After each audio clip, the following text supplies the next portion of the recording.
Hi, everyone. Welcome to the Modern Mind interview series, where we have real people who are doing their best to be their best, just like you.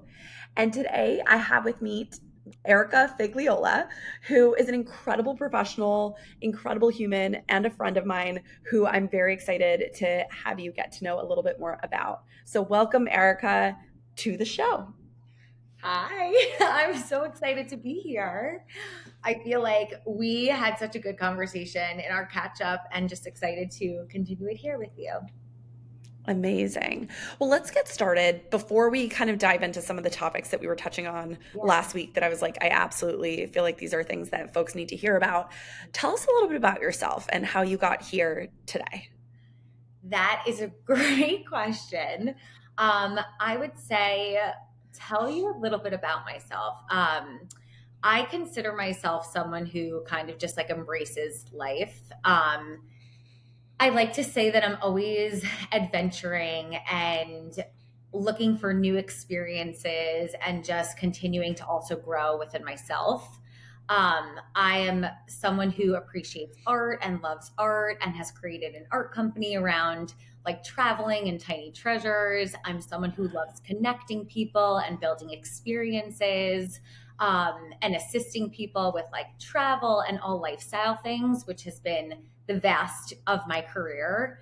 And I would say that I'm just someone who, yeah, embraces all of what life has to offer, whether it's like food or nature or our bodies or dancing and just this feeling of feeling like alive. Like, what is it? I've been thinking a lot lately about what it means to be free and alive. Because we're only on this planet for a short amount of time. And yeah, I think that's been a big question for me lately. So I think I'm just someone who embraces freedom and like the fact that we're on this planet and yeah, what it means to be Um, human. Amazing. And I'm curious, I mean, when we talk about freedom as an adult, Yeah. I think that some people would be like, well, you are free, like you're out and about. But I think what you're talking about is like a little bit more of this like spiritual freedom, freedom to be yourself. Were Yeah. you always that way? It's interesting. I think that when I reflect back as a kid, I think I was, but I think there were certain times of my life where maybe myself, my truest self wasn't embraced, or maybe I perceived something that happened in my life as a negative towards myself and changed myself. I think there's been times in my life where that's happened. But what I can say is that being in my 30s now, it's been this ongoing journey, just coming back to what it means to be like my true self and what my true soul looks like. And I think it's been this ebb and flow. I think there's times in my life where I was, and then there's times in my life where I was wrapped up in thoughts and fears. And that's even some recently, like in my 30s, I'm still experiencing that. It's just human life. And I think that it's been this beautiful journey, but I know that what's core to me is embracing all of what life has to offer. So I can say that in a way, yes, like I've always felt free, but I think I'm just redefining it as I, grow up, grow up as I, Which I love. yeah, By the way, we're all growing up. I feel like whether you're in your 30s, 40s, 50s, 60s, 70s, 80s, even 20s and yeah, teens, everyone's growing up.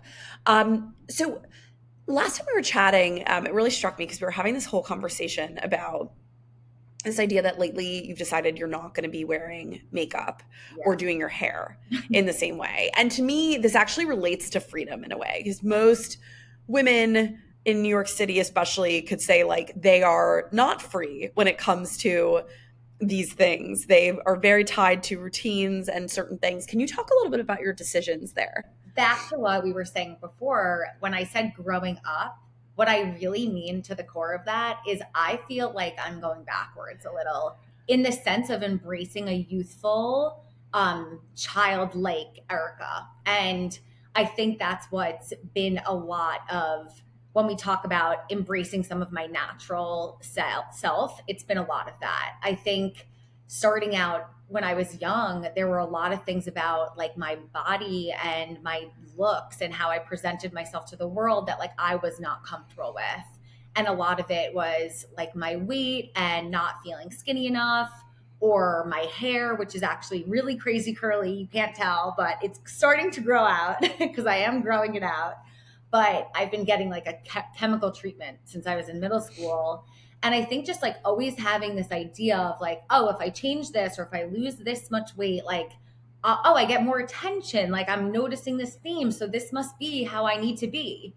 And I think that tormented me through so much of my younger years. Like I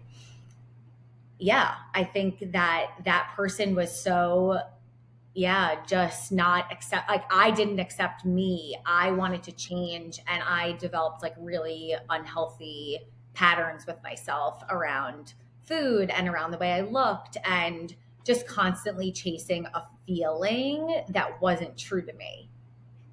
And I think when I think about today, and it's been, I guess, the last year, I think I've just been questioning a lot of who I was back then as a kid and like where that disconnect came from. And when I stopped listening to myself and started listening to like outer noise and gaining satisfaction and just when I started listening to that and when I stopped listening to myself and when I stopped embracing things that were true to me. And it's been definitely a healing practice because I'm not saying I'm fully healed. I'm saying that I'm embracing these parts of me that have been gone for so long and just this desire to show up as myself. And that's not only like my personality and my interests and my passions, it's my appearance and it's how I present myself to the world. And I think years of changing so much of like my body or feeling like I needed to, I don't want to feel that anymore. I want to wake up and I want the curls to be flying and I don't want to worry about how my nails look and I don't want to worry about makeup and I just feel like embracing it's not only embracing like my inner self, it's like embracing all of this too. We have this one body, we're put on this planet and we have to live it in these bones, like in this body. And that's beautiful. And we have to remember that. So it's just been this journey of embracing more of that true self of mine. So yeah. That's so big. And I'm curious, was there like a moment for you where you were like, enough? Yeah. There's been a few. Okay.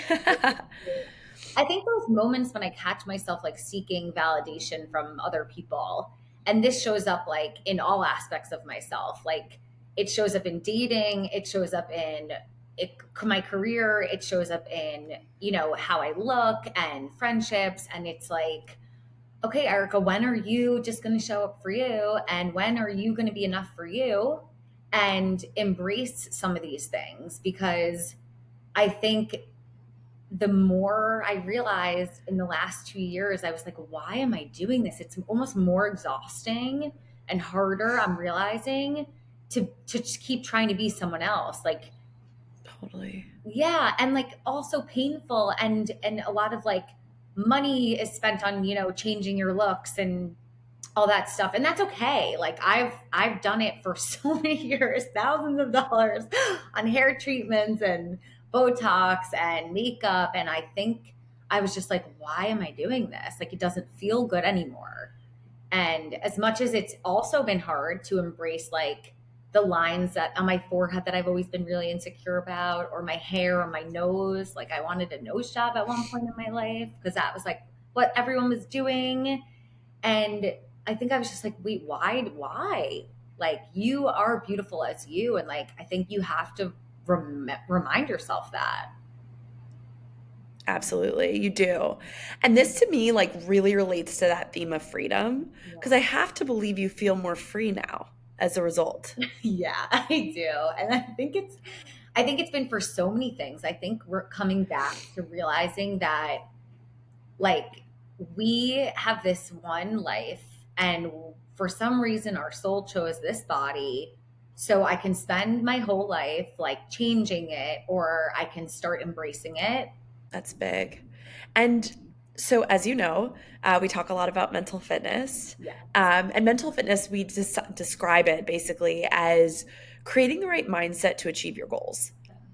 And when you think about mindset in your life, like how has that shifted for you?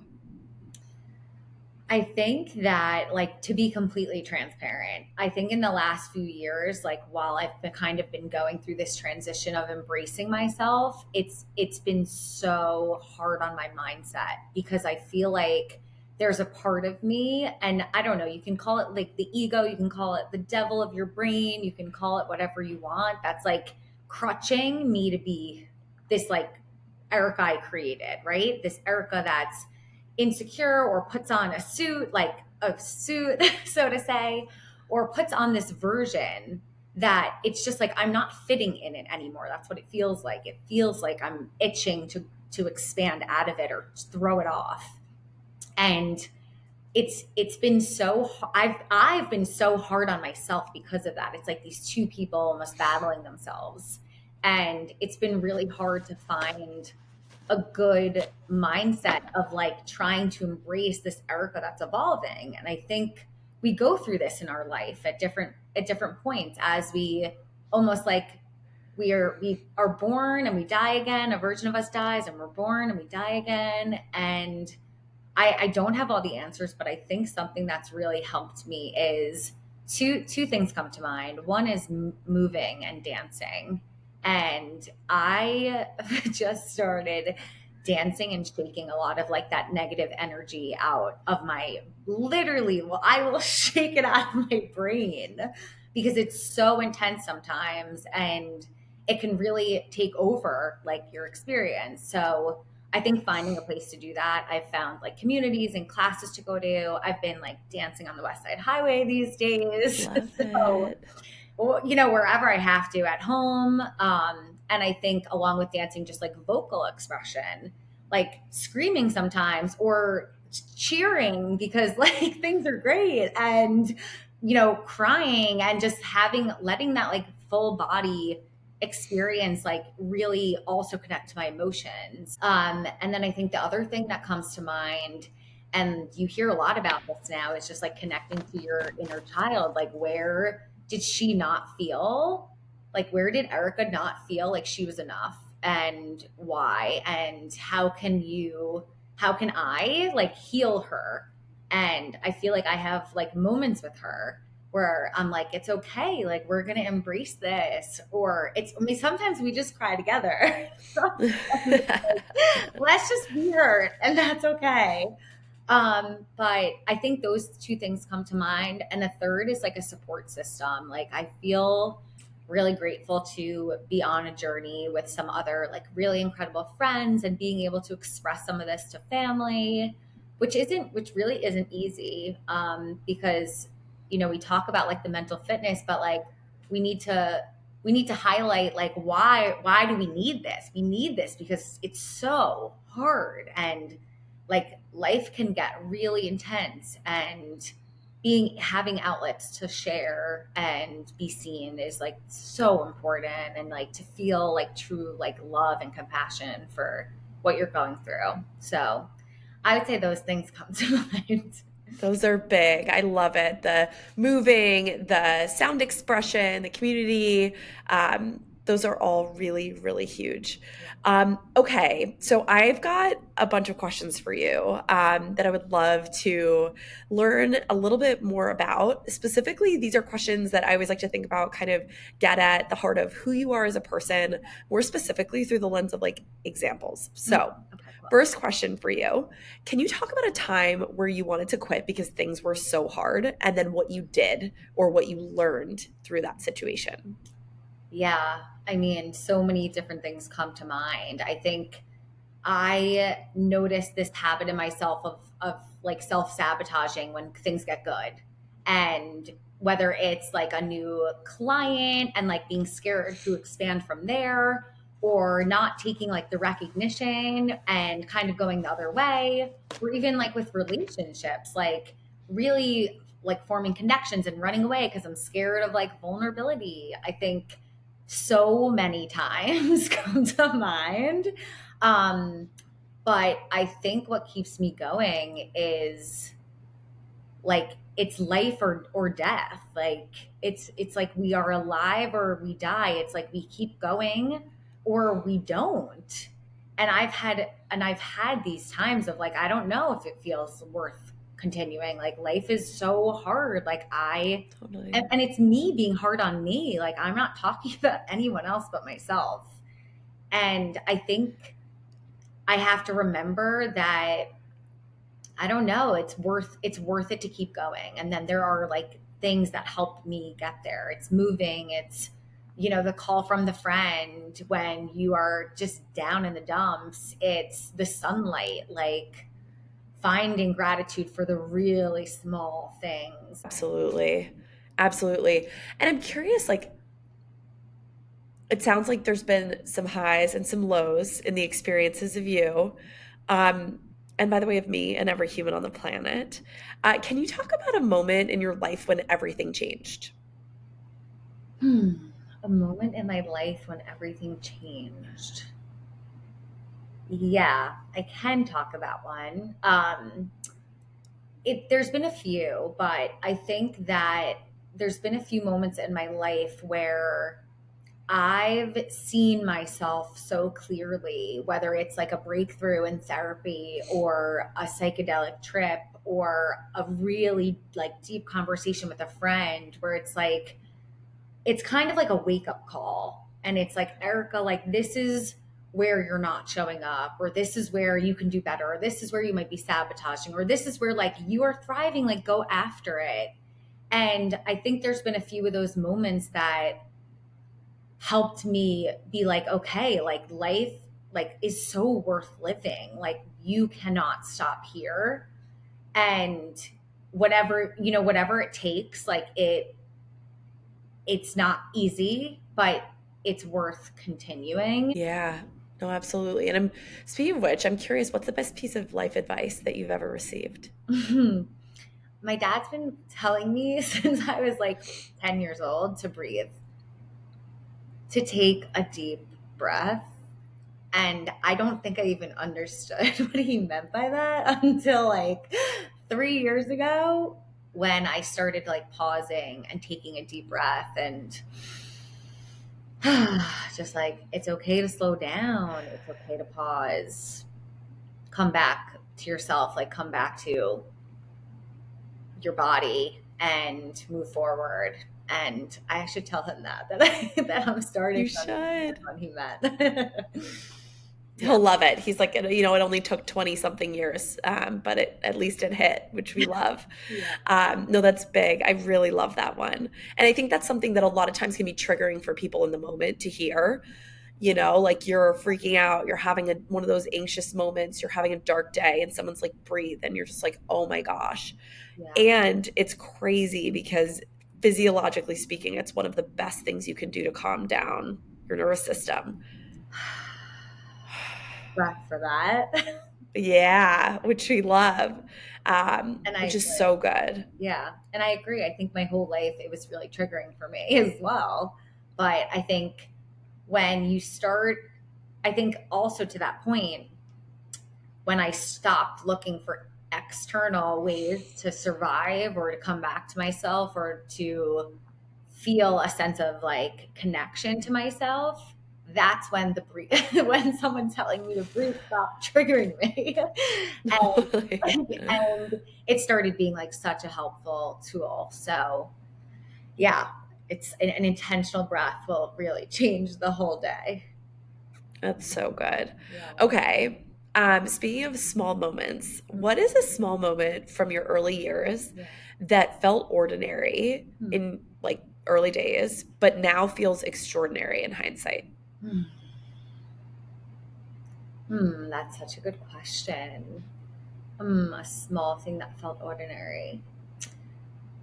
I have a good one.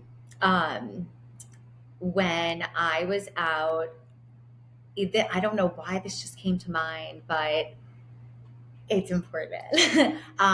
We were selling my childhood house like after I graduated college. And it was kind of this time in my life where my parents were splitting, like getting divorced. My brother, everyone's like going off to their separate ways. I was moving into Manhattan. And it was such this exciting time. It really was exciting. I was really excited. I felt like, okay, this is like the start of everyone's new chapter.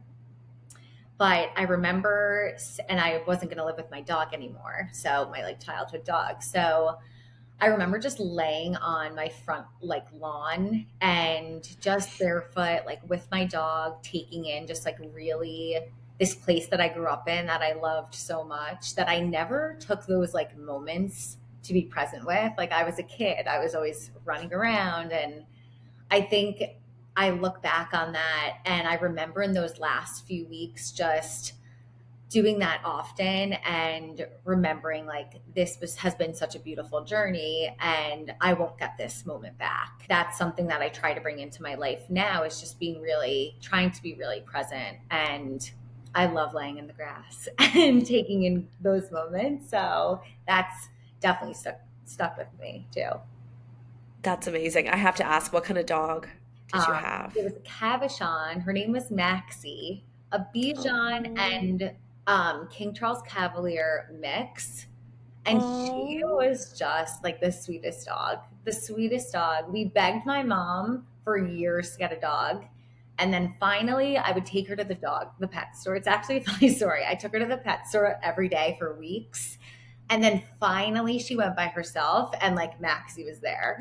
And oh. yes, we did buy from a pet store, which I know is not ethical, but back then, that's what you did. But she was just like such a wealth of joy for our family in like hard times. So grateful for her all the time.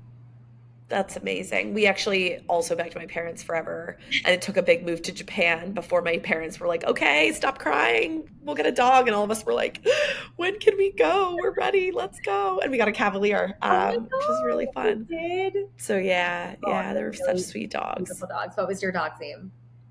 Bowser. My dad got to name him. Bowser from Mario Kart. Something like that. I love Yeah. him so much. I loved him Oh yeah. growing up. We did too. That's so fun. Good. So good. Okay. Next question. You ready? Yeah.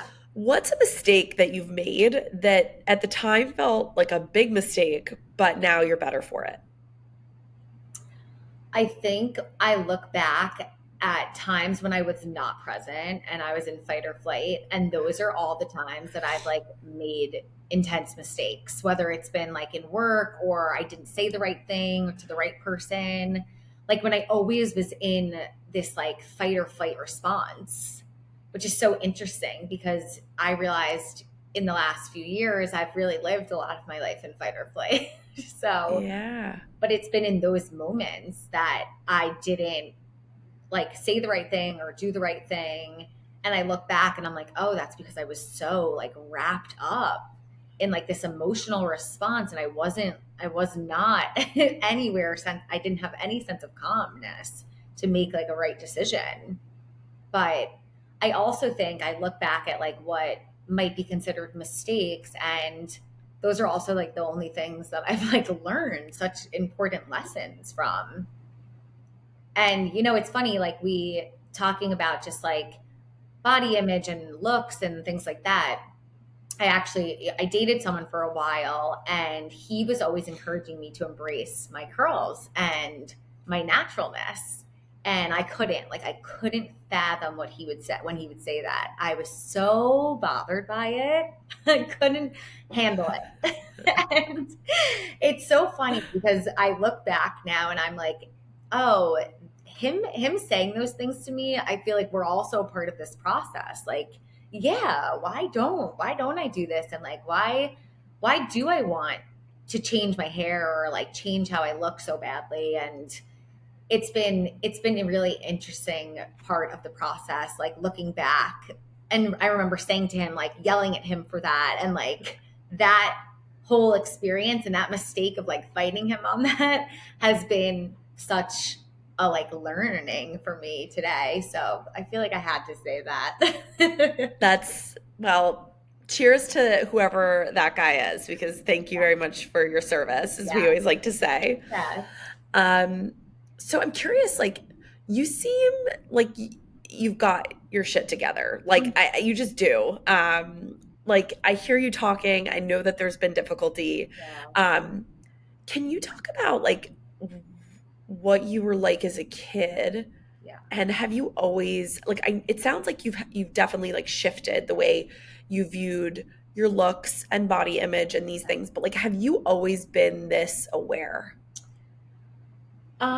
I think in some ways, it's interesting. I had my best friend was like reflecting this back to me yesterday, literally yesterday. And she was like, you always just embraced life. Like even the hardest times that of your life when things were really bad, like you didn't let it like wrap you up. Like you kept going and you were such a positive light.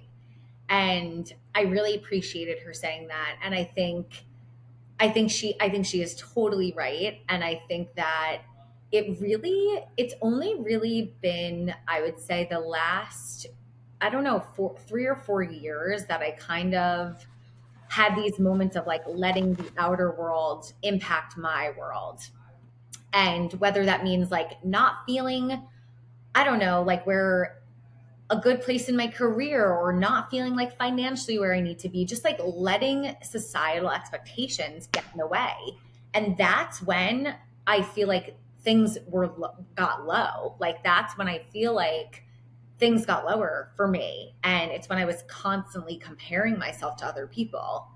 And I feel like I didn't do that when I was younger. Like I don't think I really did that throughout, like I would say like high school and college. Like it really wasn't until like the real world, like living in Manhattan, that I started to feel that way. And I think I've been having to kind of like rewire some of that and remember that I'm on my own journey, and it's going to look a lot different than all of my friends and all the people in my life. And there's going to be moments where we're absolutely on totally different pages, but like I have to trust that. I have to trust that this is where I'm supposed to be, and that I'm going to, of course, figure out and get to where I want to be, but it's going to just look different than everyone else.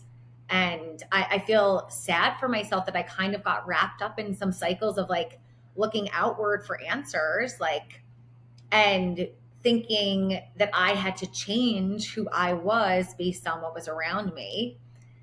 And I think that sometimes the New York energy feels like that too. I think that obviously it's my fault for listening, but it can feel like, oh, there are people who are doing so much more than you, or they're making more money than you, or they have this like grand career. It's because the city is so like it's so work. It's very work focused, and not that that's a Totally. bad thing, but I think coming back to myself and just reminding myself, okay, look at all the things that you've accomplished and you tried and you went after, and just remembering like this is not about anyone else. This is my journey. And that can be really hard. And I think that led me to low points, but it's leading me to higher points, because like remembering is really empowering. And that is like such a gift when you are able to like separate and be like, okay, just what's Erica's journey? Like, just focus on you right now. And that's awesome because, yeah, remembering that is awesome. And it's okay to feel sad. It's okay to like desire what someone else has, or like look up to people or feel inspired, or like even be jealous, like in a way. I think it's like it's okay if it's coming from a place of like, oh, that's really awesome, and like I want that too, or like I want to feel as expansive and creative as that person, or I want to like embody abundance, or whatever you're admiring. I think that's a very beautiful thing. If it's like, if you are holding all those feelings in a healthy way, like there's obviously a way that can be toxic, but coming to like the reframe, I think the mindset is really everything. Yeah. And it's interesting when you say that, because I think that sometimes it can be hard to like cross that threshold from like some of these like feelings of like, just like envy or jealousy or, I wish I was or I wish I could Yeah. be. what would you say is like one or two things that you do whenever that like mental clutter or like that kind of intense thinking gets like a little too intense? Yeah, I think a few things have really helped me. I think I've taken up journaling in the last like 2 years, more in the last year, actually, I would say. And that's been helping me just like write it out. I write out like everything that I'm thinking.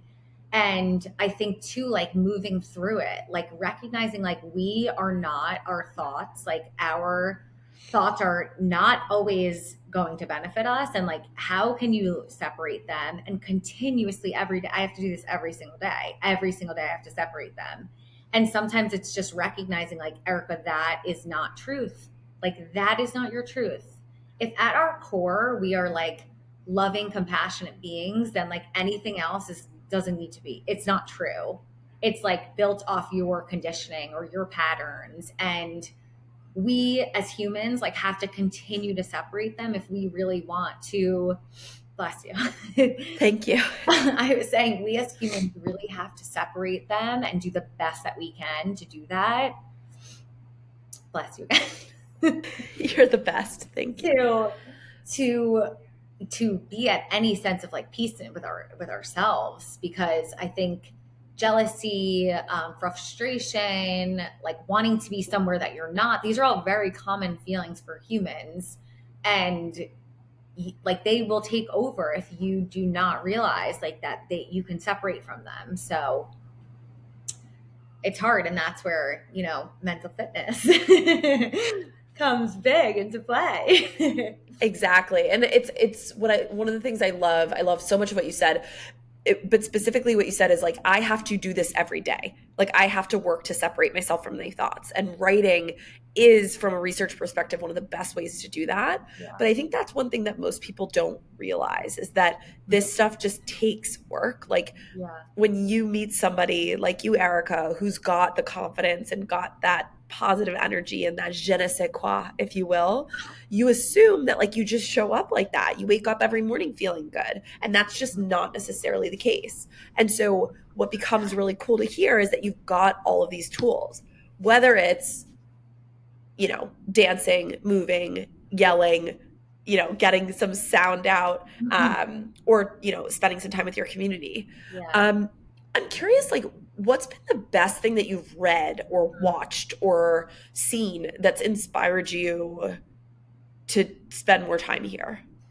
Yeah, and I want to say something before I answer that, is like, Please. it's so interesting the way you described me. It's like there is so much that you don't see. Like our connections have been so great and energizing because we're learning about each other. Like I've been so excited to learn about what you've been growing, and just it's been these really like great interactions. But the truth is, it's like, yeah, we don't see what's going on in people's inner worlds. And like, there was a time earlier today where like I wanted to connect with my inner child before our conversation. So I did meditate on her for a while, and like intense emotion came up, and like you don't see that there's still pain there and there's still healing there.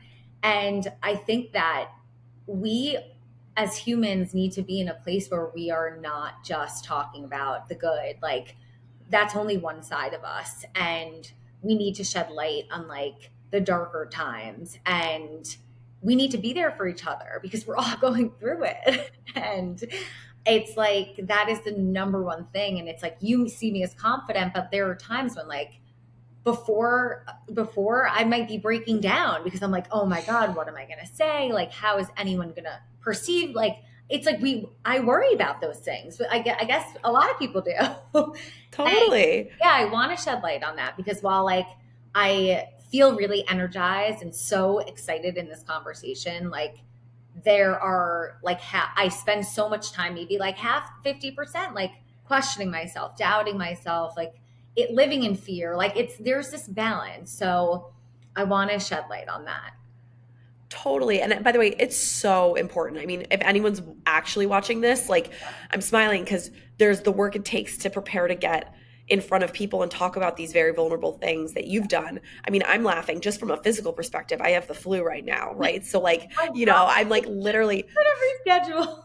no.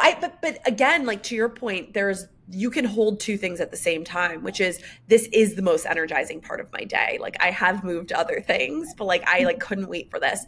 And like we are constantly, whether it's something physical, which everyone would be like, oh, I can see that she's sick. Yeah. Like I can see that. Or it's something mental, which you cannot see, Right. which makes everything harder. Yeah. We are all constantly struggling with things that you are often holding at the same time. Like one of my favorite things. So I recently saw Simone Biles speak at an event in Philadelphia.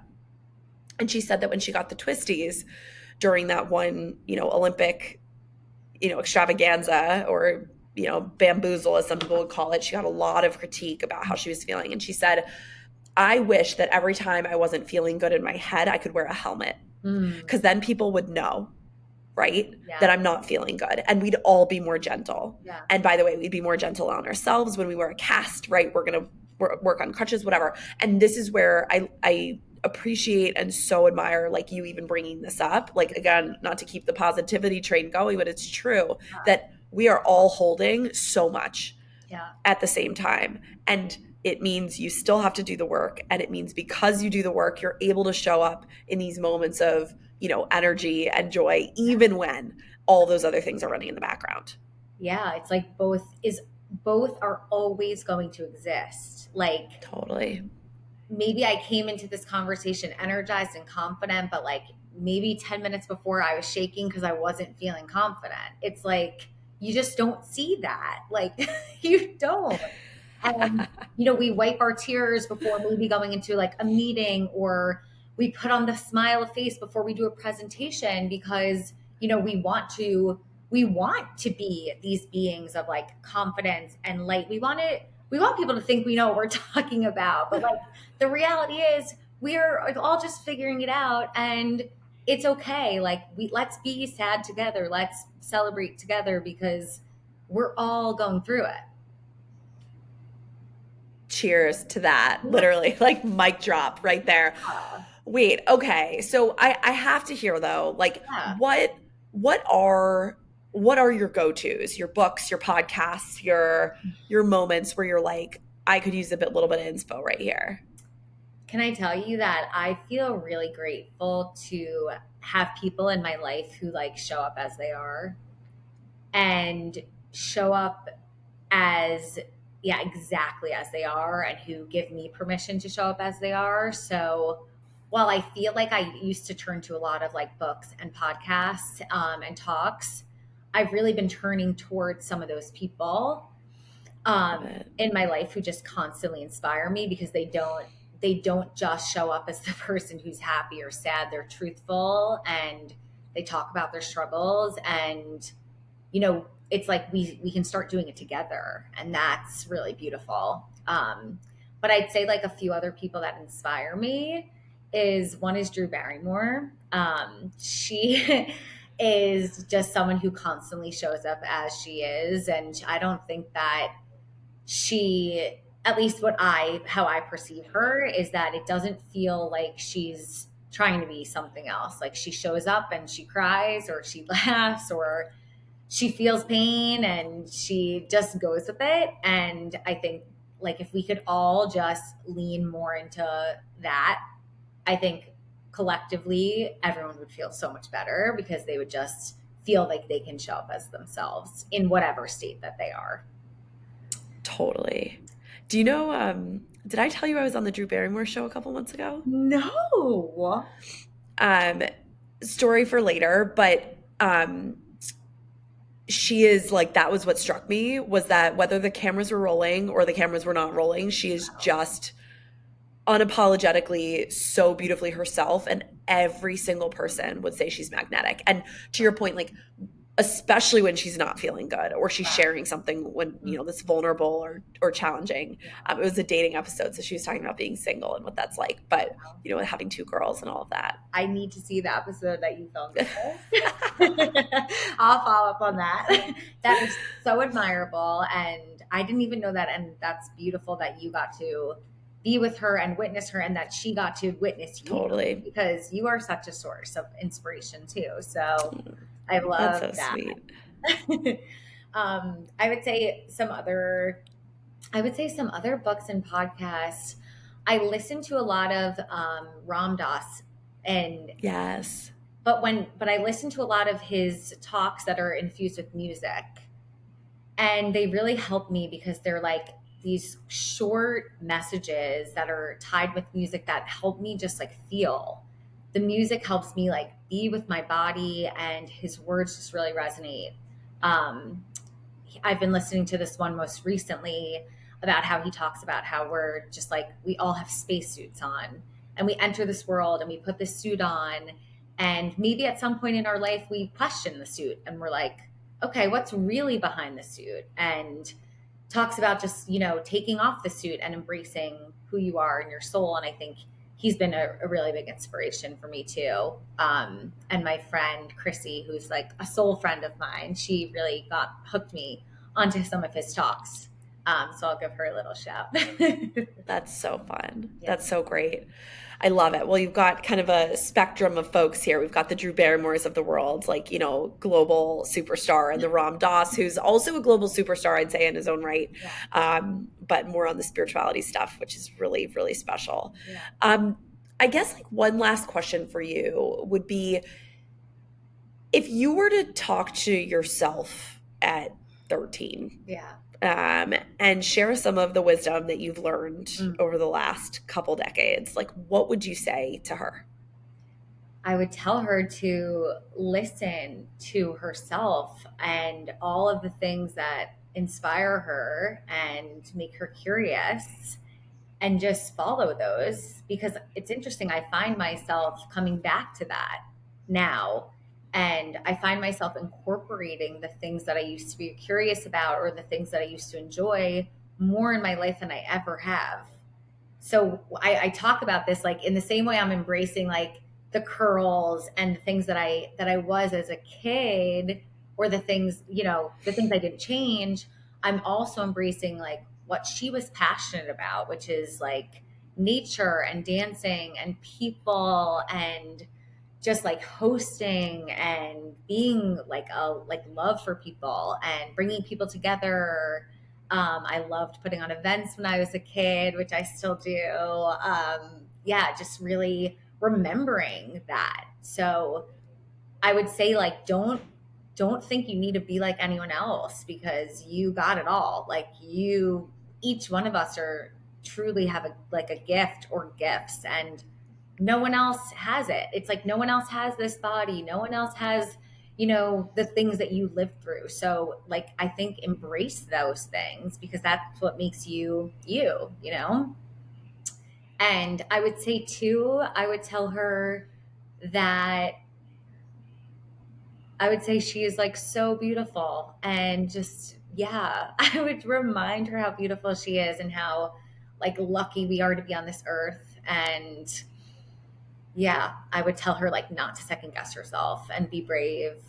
So many things I would say. I could go on and on. I can't stop smiling. My face, like literally, I feel like I'm gonna break it. I would hug Really, her so too. I would hug her deep, deep, long hugs. I would make her feel so loved. I would make her feel so supported and loved. Yeah. oh, I'm smiling because it's like I bet everybody watching this could get and wants all of that. I'll give it. Like I think every human in the world would want that. Yeah. So Yeah. so where can people find you, Erica, if they want to learn more, hear more about your story, if they want one of your deep hugs, like where Oh can they find you? They can find me. I frequent okay, this is something that I've been wanting to do, and maybe if I speak it out loud, I'll have to do it. Yes. I've been really finding joy in dancing and like just embracing life outside. And I've been at the West Side Highway Pier just dancing and like pretending I'm a bird. And I brought my friend today and she loved it. And I've been thinking like I'm going to make this a regular morning thing or like sunset thing. And maybe I'll set up a sign that says like, do you want to dance? it sounds crazy, but I don't know. I think I feel most alive when I'm outside dancing with people, like just not thinking. So if we could all do that together, I think that would be awesome.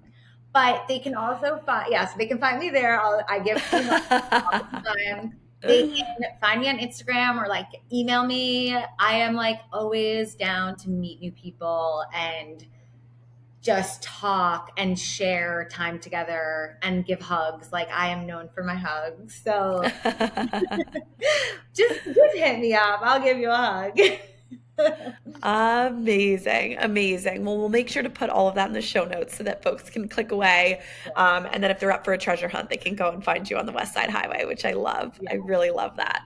Well, Erica, thank you so much for joining us on this episode of The Modern Mind. I feel like we got a really beautiful sense of who you are and who you were and continue to be, and also like how you've evolved. I think it's very rare that we get somebody on the show who's like so in touch with themselves, and willing to talk about not just the good stuff, but also like the stuff that consistently persists, right? As being part of the human condition, that whether you choose to talk about it or not is part of your everyday. So this has been such a gift. Thank you. Thank you for having me. I think it's really important. And I do want to encourage everyone to to share when they might be going through something like really positive or something lower, because you are so not alone. And this world, it's like we are all the same. We are all humans experiencing the same thing, but we look different. So we might as well do it together. Exactly. And it just made me smile too, because in a couple months you'll have full curly hair, and then like you'll be looking different. Same person, new hair, who dis? Yeah, I will be tracking the progress. Love it. Love it. We'll be following along, and we'll see everybody on the next episode of our Modern Mind interview series. Thank you.